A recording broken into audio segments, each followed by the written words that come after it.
కానీ చిన్నపిల్లల్ని పార్టీలో పిలవడం పట్ల, బాల సంఘం పెట్టడం పట్ల కొంత విమర్శలొచ్చాయి. దాన్ని పార్టీ ఎప్పుడు బాలల సమీక్షించింది? సంఘం పెట్టిర్రు గానీ, బాలలను రిక్రూట్ చేసుకోవడం అనేది జరగలే. ఎక్కడో ఒక చోట జరగొచ్చు. పూర్తిగా జరగలేదని అనను. పిల్లలని అంటే మైనర్‌లని తీసుకోవాలనేది ఏం లేదు. సరే మీరు ఉన్న 6 సంవత్సరాల్లో మీకు బాగా గుర్తున్న సంఘటనలు చెప్పండి. మీదెందుకు 1 కాదు, 2 కాదు యాక్షన్ టీమ్ చాలా ఉన్నాయి. అవును. మన్ననూరు ఒకటుంది. ఫస్ట్ మన్ననూరు ఔట్ పోస్ట్ మీద అటాక్ ఎలా జరిగింది? మన్ననూరు ఔట్ పోస్ట్ దాడి అంటే, దక్షిణ తెలంగాణ మావోయిస్ట్ పార్టీ మొత్తం చేసిన దాడి అది. ఎందుకు మన్ననూరు ఎందుకు ఎంచుకున్నారు? ఔట్ పోస్టు అనంటే, మొత్తం ఆర్మీకి సంబంధించి అంటే వెపన్స్, మనకు అనుకూల ప్రాంతం, దాడి చేయడానికి అనుకూలంగా ఉంటది. అక్కడి నుంచి మనం రిట్రీట్ చేయడానికి కూడా అనుకూలంగా ఉంటది. అట్లని చెప్పి మన్ననూరుని ఎంచుకున్నారు. స్టేట్ కమిటీ దాన్ని తీర్మానం చేసి, దీని మీద మనం చేయాలనే దాంతోటి దక్షిణ తెలంగాణ టీం అంతా 3 జిల్లాల వాళ్ళు చేసిన దాడి అది. అచ్చా. ఎలా చేశారండి? ఎన్ని రోజులు దీనికి రిహార్సల్ చేశారు? 3 జిల్లాల వాళ్ళు ఒక నెల పాటు ఫారెస్ట్‌లోనే ఉండి, ఎదడు కట్టెలతోటి స్టేషన్ నిర్మాణం చేసి, ఒక నెల మొత్తం రిహార్సల్ చేసినాం. ఎక్కడ ఏ టీము దాడి చేయాలి, ఏ టీము రిట్రీట్ కావాలి, ఎట్లా పోతే మనం ఉంటుంది, దీనికి దారులు ఎన్ని దారులను మనం బంద్ చేసి ఎట్లా రిట్రీట్ చేయాలని ఒక నెల పాటు రిహార్సల్ చేసి దాడికి వెళ్ళినాం. కానీ 3 టీములతోటి 70 మందిని దాడి చేసినాం. మీరు 70 మంది దాడి చేశారు. నెల రోజులు రిహార్సల్ వేసినా ఫెయిల్ అయింది కదా? అవును. ఎందువల్ల? అంటే ఫస్ట్ టీం అసాల్ట్ టీం ఏదైతుందో అసాల్ట్ టీం వెళ్ళినప్పుడు అవుట్ పోస్ట్ ఎదురుగా గోడ బ్లాస్ట్ చేయాలి. ఫ్రంట్ గేట్ మందు పాత్ర పెట్టి బ్లాస్ట్ చేసినప్పుడు ఏం జరుగుతుంది అంటే గోడ కూలిపోతుంది. కూలిపోగానే టీం అనేది వెళ్ళిపోవాలి, లోపలికి వెళ్ళిపోయి కొట్టేసి వెపన్స్ సీజ్ చేసుకోవాలి. ఆ టీం వెళ్ళిపోయినప్పుడు మిగతా టీంలు వెనక వైపు నుంచి రావాలి. కానీ బ్లాస్ట్ చేసినప్పుడు ఓపెన్లో బ్లాస్ట్ అయింది కాబట్టి గోడ పడిపోలే. గోడ పడిపోయినందుకు పైనుంచి ఫైరింగ్ ఎక్కువైంది. అట్లా కొంత వెనుక లోపలికి వెళ్ళిన తర్వాత ఎస్ఐ కనిపిస్తుంటారు మీకు. అవును. ఎస్ఐ ముందు ఒక ఆయన మాట్లాడుతుంటారు. ఆయన్ని కూడా చనిపోయారు. అసలు లోపలికి వెళ్ళలేదు. ఒక సివిలియన్ చనిపోతారు కదా? బయట నుంచే ఫైరింగ్ జరిగింది. మననూరు అవుట్ పోస్ట్ మీద ఉమ్. బయట నుంచే దాడి జరిగింది, 3 వైపుల నుంచి. ఉమ్. లోపలికి వెళ్ళలే. కానీ ఒక ఆయన చనిపోయాడు కదా అందులో. ఎస్ఐ పారిపోతారు, ఒక ఆయన సివిలియన్ చనిపోతాడు కదా. అది ఐడియా. ఎంతసేపు జరుగుంటుంది ఫైర్ అది? 2 గంటలు 3 గంటలు జరిగింది. ఆ. 2-3 గంటలు అయింది ఫైర్. మళ్ళీ మీరు రిట్రీట్ అయ్యి ఎక్కడ కలుసుకున్నారు వీళ్ళందరూ? అందరం ఒకేసారి వెళ్ళిపోయినాం కదా. అయితే ఈ దాడి కంటే ముందు అచ్చంపేట నుంచి వచ్చిన రోడ్డు అది ఆపేసినాం. శ్రీశైలం నుంచి వచ్చిన రోడ్డు అక్కడ ఆపేసినాం.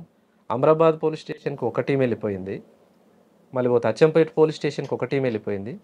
అంటే ఆ పోలీస్ స్టేషన్లో ఫోర్స్ కూడా ఈ మన్ననూరు దగ్గరికి రావద్దని చెప్పేసి, మా మీదనే దాడి జరుగుతుందని వాళ్ళు అక్కడే ఆగిపోవాలి, ఈ టీం ఇక్కడ ఆగిపోవాలి, ఈ టీం ఇక్కడ ఆగిపోవాలి. అట్లా హైవేని కూడా దిగ్బంధం చేసి 70 మందితో దాడి చేసినాం. ఆ దాడిలో అశోక్ అనే కామ్రేడ్, ఇందాక నేను మా బాబాయ్ అని చెప్పి, తను అమరుడైన గొంతులో తూటపడ్డది తనకి. ఆయనకి లోపట సైన్యం అంటే ఆర్మీ శిక్షణ అనేది తక్కువ ఉంది. అంటే బయట సంఘాలలో పనిచేసిండు కానీ మిలిటరీ అనుభవం లేదు. ఆ దాడిలో ఉంటా అన్నాడు, సరే ఉంచాం. ఇంకో కామ్రేడ్కి కాలుకు తూటపడ్డది, ఇంకో కామ్రేడ్కి తొడకు తూటపడ్డది. 2 గాయాలైనవి. అశోక్ అమరుడైండు. అట్లా రిట్రీట్ అయినాం. అంటే అశోక్ అనే వ్యక్తి కామ్రేడ్ చనిపోయారు అక్కడ. అశోక్ అనే కామ్రేడ్ చనిపోయాడు. స్వామికి తొడల తూటపడ్డది. ఇంకా ఆనంద్ అని ఇంకో కామ్రేడ్ ఉండే, తనకేమో కాలు పాదానికి తూటపడ్డది. ఎంతమంది పాల్గొన్నారు? 70 మందిలో ఎవరో ప్రధానంగా ఉన్నారండి అందులో? సాంబశివుడు కూడా ఉన్నారు. టీంకు మొత్తానికి సాంబశివుడు కమాండర్. డిప్యూటీగా రవి నల్గొండ జిల్లా సెక్రటరీ ఉండే.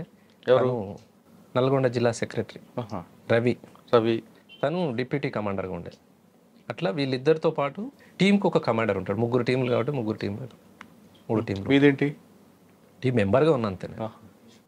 కానీ మీరు వెళ్ళారు, ఇంత సక్సెస్ అయ్యారా? తుపాకులు తీసుకొని ఏమన్నా? కాలేదు కదా, దాడి ఫెయిల్ అయింది. వెపన్స్ ఏం రాలేదు. తర్వాత దీని మీద సమీక్ష జరుపుకున్నారా? జరిగింది. దీని సమీక్షలు ఏమొచ్చింది ఇన్పుట్ మీకు? అయితే ఈ దాడి జరుగుతున్నప్పుడే శ్రీశైలం నుంచి వచ్చిన హైవేని ఆపేసినాం కదా, కర్ణాటక పోలీసు వాళ్ళు వచ్చారు.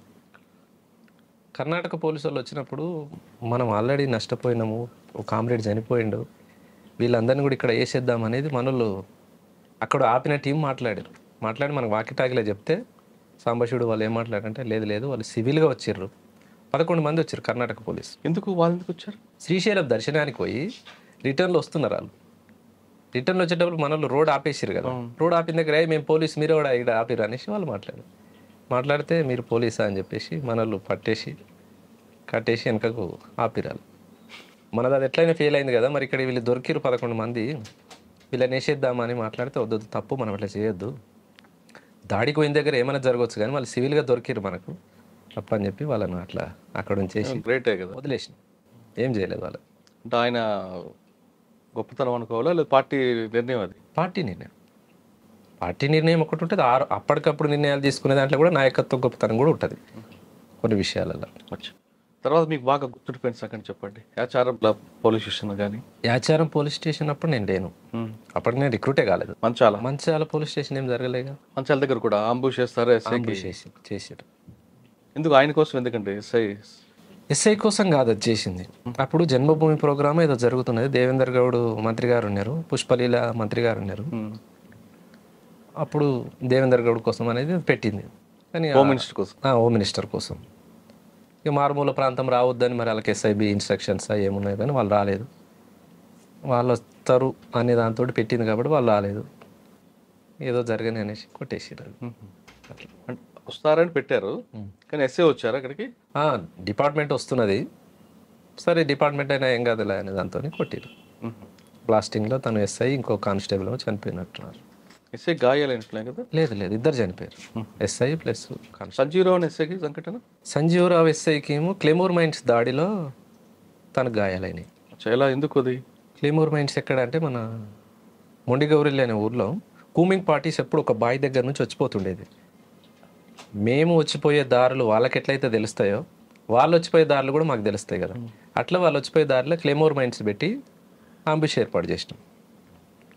రాళ్ళ గోడ, తెట్టెగోడ అంటాం కదా, తెట్టెగోడల మైన్స్ పెట్టి క్లెమోర్ మైన్స్ పెట్టి కూర్చున్నారు.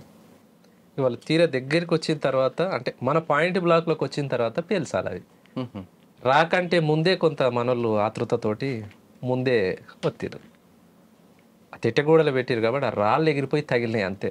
నిజంగానే దగ్గరకు వస్తే ఆ రోజున్న కూమింగ్ పార్టీ మొత్తం ఎగరాల్సింది. అట్లా జరగదు. ఈ టెక్నికల్ సపోర్ట్ ఎవరు ఇచ్చారు అప్పుడు మీకు? శిక్షణ ఉంటుంది కదా, మిలిటరీ శిక్షణలో. ఓకే, క్లెమోర్ మైన్స్ వాడడం, అది కూడా క్లెమోర్స్ కానీ గ్రెనేడ్స్ కానీ అన్ని రకాల వెపన్స్. అన్న మీరు చేసిన అన్ని యాక్షన్లో బాగా టఫ్ వచ్చిన యాక్షన్ చెప్పండి. బాగా కష్టపడ్డాం దీంట్లో అని. టఫ్ అని అంటే ఇక మననూరే అందరం కష్టపడ్డాం కానీ ఫెయిల్ అయింది. 1 నెల పాటు కష్టపడి 3 జిల్లాల టీం అంతా అంటే ఫెయిల్ అయింది ఏంటంటే మనం దాడికి వెళ్తాం, దాడిలో వాళ్ళు చేస్తారా మనం చేస్తామా ఇక అది చెప్పలేము. సరే వెళ్ళారు, ప్రజల కోసం పోరాటం చేశారు. ఇప్పటికైనా మీకు అమ్మా నాన్న గుర్తు రాలేదా? వస్తారు కదా, అమ్మ నాన్నని మర్చిపోం కదా. పిలిపించుకున్నారా మీరు? వెళ్ళారా? ఎప్పుడు పిలిపించుకోలేదు.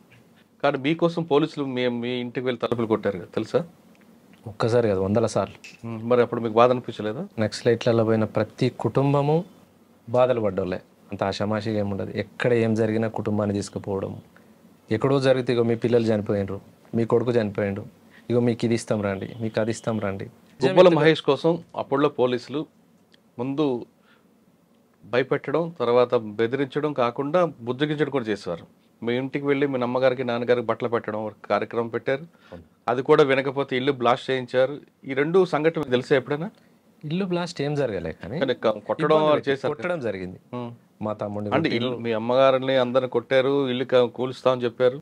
అది కూడా వినకపోతే బట్టలు ఇచ్చి కూడా మంచి చేసుకుందాం చూసారు. ఈ 2 సంఘటనలు మీకు నోటీస్కి వచ్చినాయి.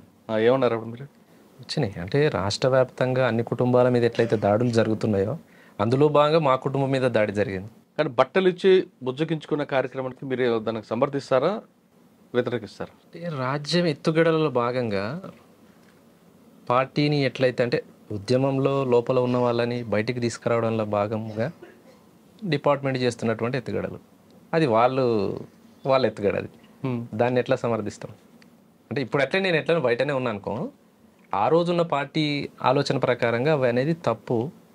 వాటిని ఏవి కూడా మనం పరిగణలోకి తీసుకోవద్దు. ఉమ్మడి ఆలోచనగా అంటే ఉమ్మడి ప్రజల కోసం పోయినప్పుడు మన కుటుంబం బాధలు పెద్ద విషయమేం కాదులే, అందరిలో భాగంగా జరుగుతున్నాయి అనే దాన్ని చూడాలి.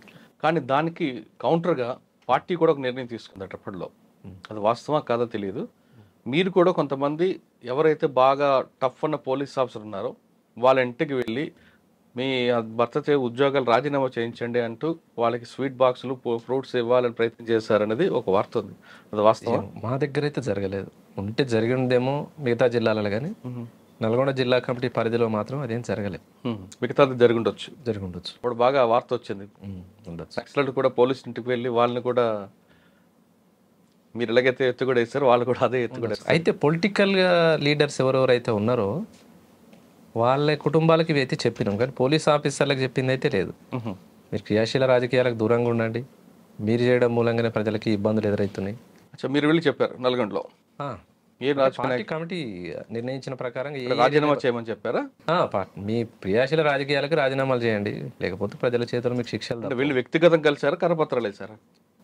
వీలైన దగ్గర వ్యక్తిగతంగా కలిసినాం, లేని దగ్గర లెటర్లు పంపించినాం. మీరు వ్యక్తిగతం కలిసిన రాజకీయ నాయకులు ఎవరండి? నేను వ్యక్తిగతంగా గెలవాలి. పార్టీ అదే పార్టీ ఆదేశాలను ఎవరిని కలిసి? లెటర్లు పంపించినాం, నేను ఎవరిని గెలవాలి. గుబ్బల మహేష్ అలియాస్ సుభాష్కి దినచర్య ఏ విధంగా ఉంటుంది పార్టీలో? నార్మల్గానే ఉంటుంది, అందరికీ ఉన్నట్టే. కమాండరు స్థాయిలో రోజువారీ కార్యక్రమాలు ఏముంటాయి. కానీ ఎందుకు అన్ని యాక్షన్ జరిగిన మీ పేరు ఎక్కువ బయటకు వినబడేది? వినపడ్డ దాంట్లో అన్నిట్లలో నేను ఉన్నాను ఏం కాదు. కాకపోతే డిపార్ట్మెంట్కి ఒక లైన్ ఉంటుంది వాళ్ళకి. రాచకొండ దళంలో ఒక 10 మంది ఉన్నారు అనుకో, 10 మందిలో ఎవరు చేయగలుగుతారు, పలానా పలానా పలానా. వాళ్ళకు కూడా సమాచారం వాళ్ళకు ఉంటుంది, దాంట్లో ఆ పర్సన్ లేకపోయినా వాళ్ళ పేరు వస్తుంది. అన్నిట్లలో నేను ఉన్నాను ఏం చెప్పాను. మ్హూ. పార్టీ నిర్ణయానుసారం జరిగేవి జరుగుతాయి. మ్. ఇక్కడ చోటబ్బల్ దగ్గర రిలయన్స్ పెట్రోల్ పంప్ మీద దాంట్లో ఉన్నాం. రాచకొండ దళం అంతా ఉన్నది. ఎవరి కోసం అక్కడ మీరు మాటేశారు? సిఐ సలీం పాషా ఉండే అప్పుడు, చౌటప్పల్ సిఐ సలీం పాషా వస్తాడు. అంతకు ఒక 15-20 రోజుల ముందు రిలయన్స్ పంప్లో డబ్బులు ఎత్తుకపోయారు. అవును. నక్సలైట్ల పేరు చెప్పి, పార్టీ పేరు చెప్పి ఎత్తుకపోయారు. అప్పటి నుంచి రెగ్యులర్గా వస్తున్నాడు తను. అంటే ఏదో ఒక టైంలో సిఐ గారు వచ్చి దాన్ని విజిట్ చేసి వెళ్ళిపోతున్నాడు అనేది మనకు సమాచారం. సరే సిఐ వస్తున్నాడు కదా అనేసి మేము రెక్కి చేసినాం, టీం అంతా వచ్చినాం. పెట్రోలింగ్ వెహికల్ రాగానే మేము అటాక్ చేసినాం రోడ్ దాటి.